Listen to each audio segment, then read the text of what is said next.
संदली सी पुरवाई साथ है। বলিউডে প্রায় 2 দশক কাটিয়ে দিয়েছেন Katrina Kaif.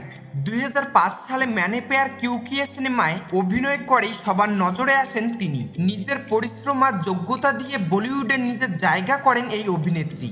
Welcome, partner, new York, এক থা টাইগার সহ ক্যাটরিনার কেরিয়ারে বাণিজ্য সফল সিনেমার অভাব নেই। পারিশ্রমিকের দিক থেকেও ক্যাটরিনা অনেককেই ছাপিয়ে গেছেন।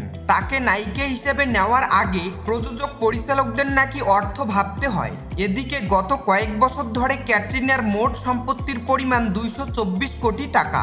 ক্যাটরিনা বার্ষিক যত টাকা আয় করেন তার বেশিরভাগেরই উৎস সিনেমা। কিন্তু তাই একমাত্র নয়, অভিনয় ছাড়াও আরও অনেক কাজ করেন তিনি, যেখান থেকেও মোটা টাকা আয় করেন এই অভিনেত্রী। 2019 সালে প্রথম বাজারে আসে ক্যাটরিনার প্রসাধনী সংস্থা কে বিউটি। একটি সংবাদ মাধ্যম জানিয়েছে মাত্র 3 বছরের মধ্যেই 100 কোটি টাকা ঘরে তুলেছে এই সংস্থা। নিজের সংস্থা বাদ দিয়েও সম্প্রতি অন্য একটি সংস্থায় বিনিয়োগ করেছেন, সেখান থেকেও বছরে মোটা অঙ্কের টাকা জমা হয়। এছাড়া ইনস্টাগ্রামে অন্যান্য সংস্থার হয়ে প্রচারও করেন ক্যাটরিনা। প্রচারমূলক কাজে 80 লক্ষ থেকে 1 কোটি পারিশ্রমিক নেন ক্যাটরিনা। প্রতিটি সংস্থা থেকে বছরে 6 থেকে 7 কোটি টাকা পান ক্যাটরিনা।